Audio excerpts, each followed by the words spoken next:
أعوذ بالله من الشيطان الرجيم بسم الله الرحمن الرحيم ما جعل الله لرجل من قلبين في جوفه وما جعل أزواجكم اللائي تظاهرون منهن أمهاتكم وما جعل أدعياءكم أبناءكم ذلكم قولكم بأفواهكم والله يقول الحق وهو يهدي السبيل ادعوهم لآبائهم هو أقسط عند الله فإن لم تعلموا آباءهم فإخوانكم في الدين ومواليكم وليس عليكم جناح فيما أخطأتم به ولكن ما تعمدت قلوبكم وكان الله غفورا رحيما۔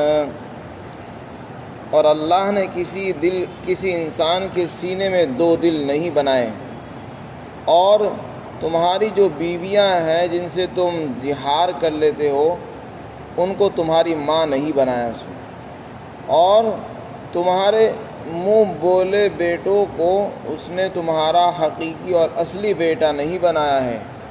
یہ تو صرف تمہاری باتیں ہی باتیں جو اپنے منہ سے نکلتی ہیں، اور اللہ حق کہتا ہے اور وہی صحیح راستہ دکھاتا ہے۔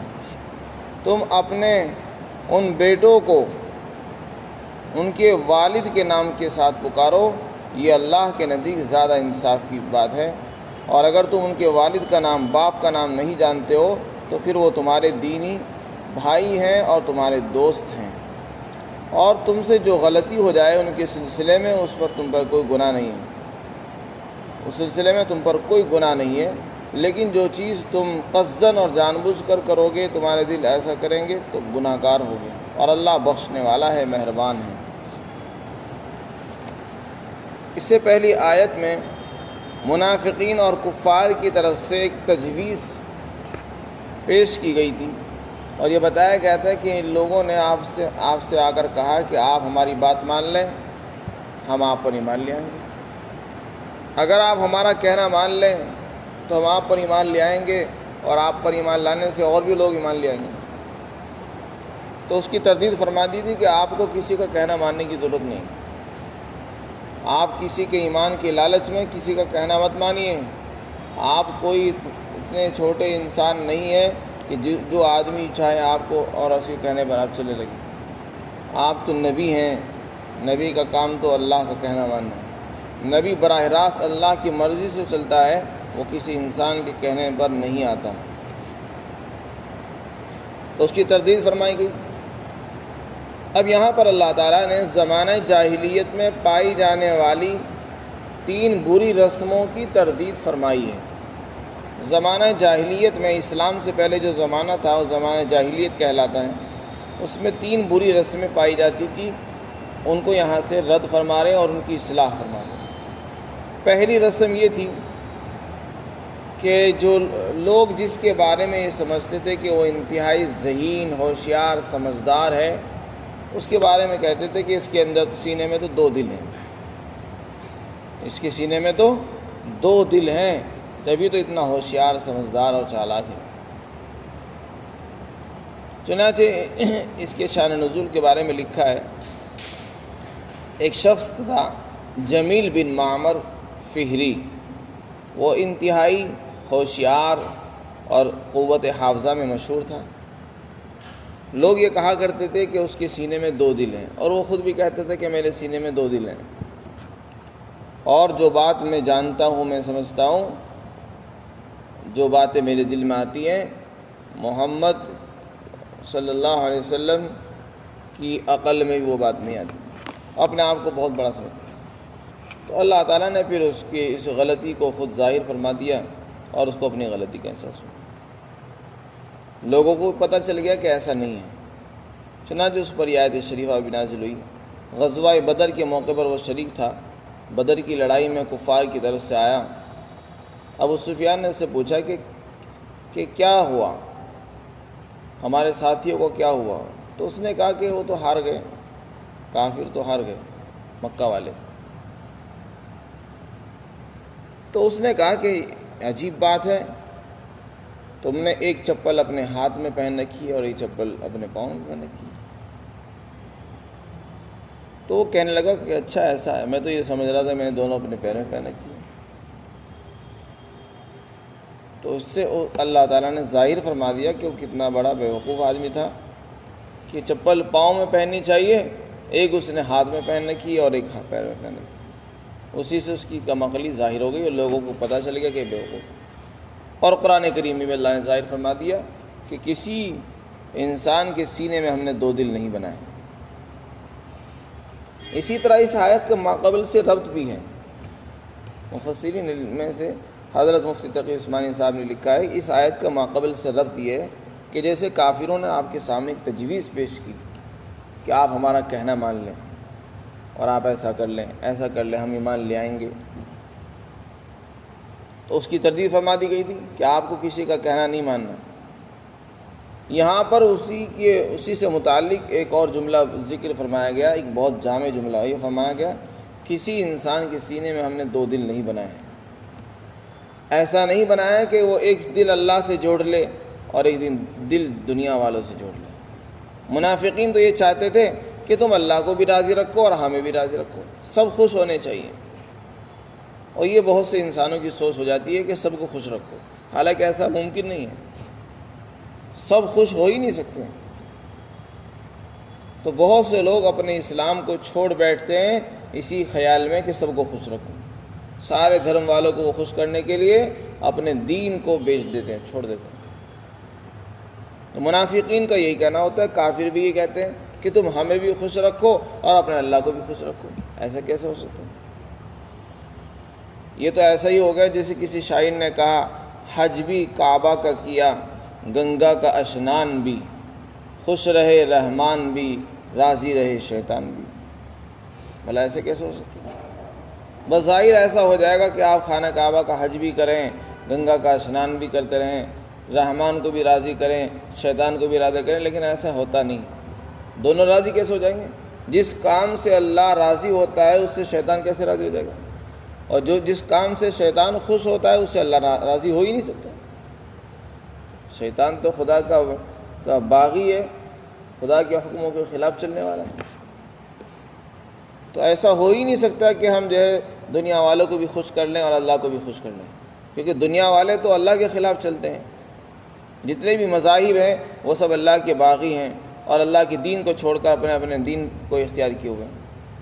اگر ہم ان کے دین پر چلنے لگیں گے ان کو خوش کرنے کے لیے اور ان کو اپنا بنانے کے لیے، دکھانے کے لیے، ظاہر سی بات ہے اس سے اللہ ناراض ہو جائے گا۔ تو یہ ہماری عقل ہی کہہ رہی ہے کہ ایسا ہو جائے گا، ایسا ہوتا نہیں۔ اسی کو لکھا ہے مفتی تقی عثمانی صاحب نے کہ اللہ نے کسی کے اندر دو دل نہیں بنائے کہ ایک دل تو آپ دنیا والوں سے جوڑ لو اور ایک دل اللہ سے جوڑ لو۔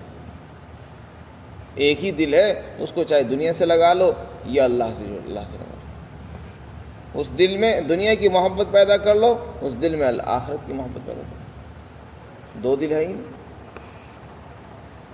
پھر آگے ایک دوسرا جملہ ارشاد فرمایا گیا، تو ایک تو تردید یہ ہو گئی۔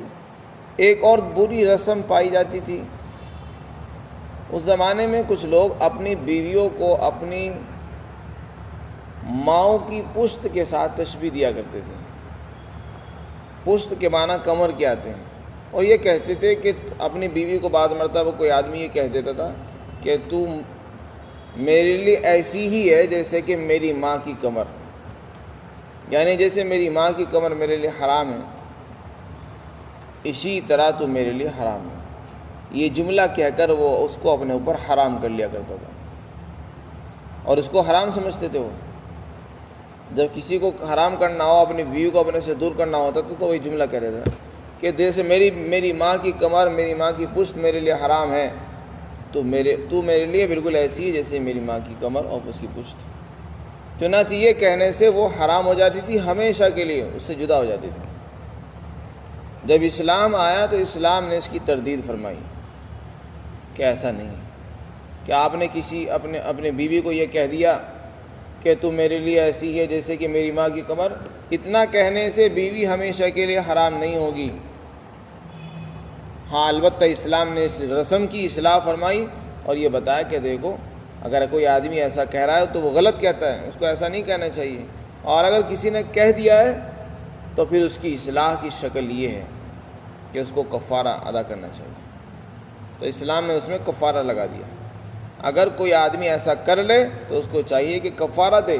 جب وہ کفارہ دے دے گا تو پھر اس کی بیوی علی حالی بیوی باقی رہے گی، وہ حرام نہیں ہوگی۔ لیکن ایسا کہنا غلط ہے۔ کفارہ کیا دیا جائے گا؟ اگر کسی نے اپنے بیوی کو یہ کہہ دیا کہ تو مجھے بالکل ایسی لگ رہی ہے جیسے میری ماں کی کمر، تو پھر وہ اس پر اسی طریقے سے حرام ہو جائے گی جب تک کہ کفارہ نہیں دے گا۔ جب کفارہ دے دے گا تو اس کی حلال ہو جائے گی۔ کفارہ 28ویں پارے میں سورہ مجادلہ کے اندر اللہ تعالیٰ نے تفصیل کے ساتھ ذکر فرمایا کہ جن عورتوں سے تم لوگ زہار کر لیتے ہو ان کے متعلق فرمایا کہ جو لوگ زہار کرتے ہیں ان کو چاہیے کہ غلام آزاد کریں، غلام آزاد کرنا ہوگا ان کو۔ اور اگر غلام نہیں خرید سکتے یا غلام نہیں پائے جاتے، جیسے کہ آج کا دور ہے غلام نہیں پائے جاتے، تو فرمایا پھر اس کو چاہیے کہ مسلسل روزے رکھے 2 مہینے کے۔ فرمایا والذین یظاہرون منکم من نسائہم، فرمایا تم میں سے جو لوگ اپنی عورتوں سے زہار کرتے ہیں وہ تمہاری ماں نہیں بنتی۔ اتنا کہنے سے بیوی ماں نہیں بنتی، ماں تو اللہ نے ایک ہی بنائی ہے۔ ایک آدمی کی ایک ہی ماں ہوتی، 2 ماں کیسے ہو سکتی؟ جیسے 2 دل نہیں ہے 2 ماں بھی نہیں ہوتی، ماں ایک ہوتی ہے۔ بیوی کو تم ماں کا درجہ دینے لگو تو اس سے ماں نہیں بنے گی، ماں تو وہی ہے جس نے تم کو جنا ہے۔ اور اگر جو یہ کہتا ہے تو ایک غلط بات ہے، ایک بری بات ہے جو یہ کہتا ہے، اور جھوٹی بات کرتا ہے۔ پھر آگے فرمایا جو لوگ ایسا کر لیں اور پھر اپنی بات سے رجوع کر لیں تو ان کو چاہیے کہ ایک غلام آزاد کریں، اور اگر ایسا نہیں کر سکتے تو پھر ان کو چاہیے 2 مہینے کے مسلسل روزے رکھیں، یہ اس کا کفارہ ہوگا۔ 2 مہینے مسلسل روزے رکھنے، ایک دن بھی نہیں چھوٹنا چاہیے۔ اگر ایک دن چھوٹ گئے پھر دوبارہ سے 2 مہینے شروعات ہوں گی۔ اور ان 2 مہینوں کے اندر، ان 2 مہینوں کے بیچ میں آپس میں کوئی ملاقات میل جول بیوی کے ساتھ بالکل نہیں ہونے چاہیے۔ اور اگر کوئی آدمی یہ کہتا ہے کہ جی نہ تو میرے پاس غلام کی طاقت ہے، نہ غلام خرید سکتا ہوں آزاد کر سکتا ہوں، اور نہ ہی میرے اندر اتنی ہمت ہے کہ میں 2 مہینے مسلسل لگاتار بغیر کسی ناگا کے روزے رکھوں، تو فرمایا تو پھر ایسا کرو۔ تیسری شکل یہ ہے کہ 60 مسکینوں کو 2 نوبت کھانا کھلاؤ۔ 60 مسکینوں کی دعوت کرو، ان کو 2 نوبت کھانا کھلاؤ، تو یہ اس کا کفارہ ہو جائے گا۔ جب یہ کفارہ ادا کر دیں گے تو بیوی ان کے لیے حلال ہو جائے گی۔ اس کو زہار کہتے ہیں اصطلاح میں۔ تو دوسری رسم کی یہ توضیح فرما دی، جیسے 2 دل نہیں ہے انسان کے سینے میں، اسی طرح ایک آدمی کی 2 ماں بھی نہیں ہوتی۔ اسی طرح فرمایا تیسری چیز، ایک ہی آدمی کے 2 لڑکے نہیں ہوتے۔ ایک لڑکا اس کا اپنا ہو اور ایک لڑکا کسی اور کا ہو، اس کو بھی اپنا بیٹا بنا۔ کسی انسان کے الگ الگ ماؤں سے، الگ الگ باپ سے 2 بیٹے نہیں ہو سکتے۔ ایک ہی بیٹا ہوتا ہے کہ انسان، 2 نہیں ہوتے۔ اس کا کیا مطلب ہے؟ کچھ لوگ متبنہ یعنی لے پالک بیٹا، اب کسی کو لڑکا لے لیتے ہیں، کسی کے یہاں اولاد نہیں ہوتی، کسی کو لڑکے کی ضرورت ہوتی، کسی کو لڑکی کی ضرورت پیش آتی ہے، کسی کی اولاد ہی نہیں ہوتی تو وہ دوسروں سے بچے لے لیتے ہیں عاریتاً، اور ان کو اپنی اولاد کا درجہ دے دیتے ہیں۔ وہ یہ کہتے ہیں کہ میرا بیٹا ہے یا میری بیٹی ہے، اور جو معاملہ بیٹے کے ساتھ ہوتا ہے بس وہی معاملہ ان کے ساتھ بھی کرتے ہیں، پورا وہی قانون ان کے ساتھ جاری کرتے ہیں جو اولاد کے ساتھ ہوتا ہے۔ یہاں تک کہ میراث میں ان کو حصہ بھی دیتے ہیں، ان کی شادی بھی کرتے ہیں، ان کا بیاہ بھی کرتے ہیں، ان کو کھانا بھی کھلاتے ہیں، کپڑے بھی پہناتے ہیں، ساری ضروریات ان کی اخراجات اٹھاتے ہیں، اور ان کو اپنی اولاد ہی کی طرح سمجھتے ہیں۔ اس کو منہ بولا بیٹا کہتے ہیں۔ تو فرمایا منہ بولا جو بیٹا ہے، زمانہ جاہلیت میں لوگ اس کو اپنا اصلی بیٹا ہی سمجھتے تھے۔ اسی کی تردید فرمائی کہ تمہارا اصلی بیٹا وہ ہے جس کو تم نے جنا ہے، اس کو تم نے نہیں جنا ہے، یہ تم نے کسی اور سے لیا ہے، لہذا تمہارا لینے سے وہ تمہارا بیٹا نہیں بنے گا، وہ جس کا بیٹا اسی کا بیٹا رہے گا۔ اس کی نسبت اسی کی طرف کرو، اس کے باپ کی طرف، اس کی نسبت اپنی طرف کرنا یہ حرام ہے۔ جیسے 2 دل نہیں ہو سکتے، ایک انسان کی 2 ماں نہیں ہو سکتی، اسی طرح ایک لڑکا جو ہے وہ 2 باپ کا نہیں ہو سکتا، کہ اس کا ایک باپ کوئی اور ہو اور ایک باپ تم ہو. ایک باپ تو وہ ہے جس نے اس کو جنا ہے اور ایک باپ وہ ہے جس نے اس کو لے لیا ہے, گود لے لیا ہے. تو اس کی تو ایک ہی تو اولاد ہوگی. ایک ہی لڑکے کا ایک ہی باپ ہو سکتا ہے, دو باپ نہیں ہو سکتے. فرمایا اور تمہارے جو منہ بولے بیٹے ہیں اللہ نے ان کو تمہارا اصلی بیٹا نہیں بنایا. تو اس میں اس بات کی تردید فرما دی, جو تم نے بچے لے لیے ہیں, گود لے لیے ہیں, ان کو اولاد کا درجہ مت دو. ان کے ساتھ اچھا معاملہ کرنا, ان کو کھانا کھلانا پہنانا وغیرہ یہ ایک اچھی سی بات ہے, ہونا بھی چاہیے, انصاف کا معاملہ. لیکن ان کو بیٹا کہہ کر بلاؤ یہ بھی غلط ہے, اور ان کے ساتھ بیٹے والا قانون جاری کرو یہ بھی غلط ہے. مثلا جس آدمی نے کسی بچے کو گود لیا ہے, اب اگر اس کا انتقال ہوتا ہے تو انتقال کے بعد میراث کا مسئلہ ہوتا ہے کہ اس کا وارث کون بنے گا. تو لوگ کیا سمجھتے ہیں, عموماً ماحول یہی ہے کہ بھائی جو بچہ اس کے یہاں رہتا تھا وہ اس کا وارث ہوگا, حالانکہ اس کا وہ تو بیٹا ہے نہیں. تو شریعت یہ کہتی چونکہ وہ اس کا اصلی بیٹا نہیں ہے اس لیے وہ وارث بھی نہیں بنے گا, میراث میں اس کا کوئی حق نہیں ہے, بلکہ اس کے والد چونکہ اور ہیں وہ اپنے والد کی میراث پائے گا, یہاں نہیں پائے گا. پھر کیسے ہوگا؟ ساری زندگی تو اس نے ہی گزار دی. سوال یہ اپنے ماں باپ سے دور رہا, زندگی بھر اس کی خدمت کرتا رہا, ان کے گھر میں رہا, ان کا کام کرتا رہا, اور اب مرنے کے وقت ان کو کچھ بھی نہیں ملے. فرمایا کہ میراث میں تو دیکھو جو قانون ہے وہی ہے.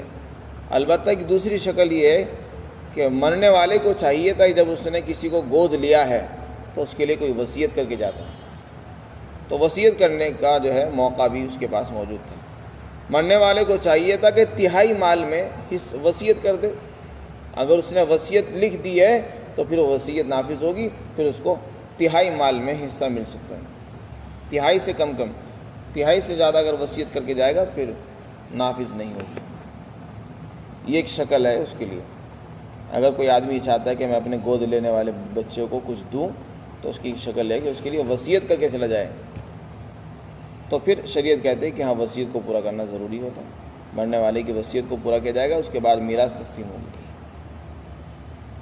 اسی طرح جس بچے کو آپ نے گود لیا ہے وہ آپ کا نہ تو حقیقی بیٹا ہے نہ حقیقی بیٹی ہے, بلکہ وہ تمہارے لیے اجنبی ہے.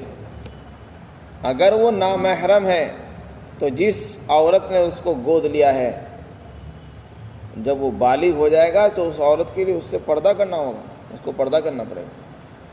اور اگر وہ لڑکا ہے لڑکی ہے تو جس آدمی نے اس کو گود لیا ہے تو وہ لڑکی چونکہ اس کے لیے نامحرم ہوگی, اس سے بھی پردہ ہوگا, اس سے بھی پردہ ہوگا اس کو. حضرت زید بن حارثہ رضی اللہ عنہ حضور صلی اللہ علیہ وسلم کے منہ بولے بیٹے تھے. آپ کی کوئی اولاد نہیں تھی, آپ کے جو بچے پیدا ہوئے, لڑکے پیدا ہوئے, ان کا انتقال ہو گیا بچپن میں. بیٹیاں آپ کی الحمدللہ حیات رہی, 4 بیٹیاں تھیں.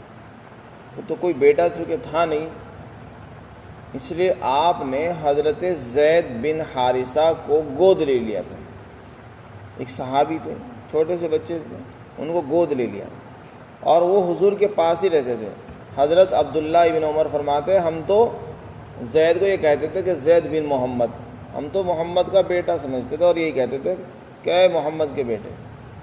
یہ کیا کر پکارتے تھے, یہ فلاں کے بیٹے ہیں, فلاں کے بیٹے ہیں. تو ہم تو محمد صلی اللہ علیہ وسلم کا بیٹا ہی سمجھتے تھے اور یہی کہہ کر بلاتے تھے ان کو, اور یہی معاملہ کرتے تھے کہ بھئی حضور کا لڑکا ہے, حضور کا لڑکا, حضور کا لڑکا, حالانکہ حضور کا کوئی لڑکا تھا نہیں. پھر جب ان کی شادی ہوئی, اللہ کے رسول نے ان کی شادی کرا دی. جب یہ بڑے ہو گئے تو اپنی پھوپھی زاد بہن سے ان کی شادی کرا دی. حضرت زینب بنت جہش سے ان کی شادی ہو گئی. بعد میں پھر ان کی شادی دیر تک نہیں چلی, ان کی طلاق ہو گئی. تو زید بن حارثہ آپ کے گود لیے ہوئے لڑکے تھے, اور زید بن حارثہ کی شادی ہوئی حضرت زینب بنت جہش سے, پھر طلاق ہو گئی. پھر حضرت زینب سے حضور نے نکاح کر لیا. یہ بات جب مکہ والوں کو پتہ چلی اور عرب کے لوگوں کو معلوم ہوئی تو عرب کے لوگوں نے اس کو بہت برا سمجھا، کیونکہ ان کے یہاں تو یہی دستور تھا کہ لڑکا جو ہم نے منہ بولا بیٹا لے رکھا ہے، جس بچے کو گود لیا ہے وہ ہمارا اپنا لڑکا ہے، وہ ہماری اولاد ہے، اور اس کی جو بیوی ہے وہ ہمارے لیے حرام ہے۔ اپنے اصلی لڑکے کی بیوی تو واقعتاً حرام ہوتی ہے، اگر بیٹے کا انتقال ہو جائے تو اس کی بیوی سے نکاح نہیں ہو سکتا، نکاح شادی نہیں کی جا سکتی، لیکن چونکہ وہ بیٹا ہے ہی نہیں، اور زمانہ جاہلیت میں عرب اس کو بیٹا ہی سمجھتے تھے، بیٹا والا قانون مانتے تھے، اس لیے اگر اس بیٹے کا انتقال ہو جاتا یا وہ طلاق دے دیا کرتا تو پھر اس کی بیوی سے نکاح کرنے کو بھی عیب سمجھتے تھے، برا سمجھتے تھے۔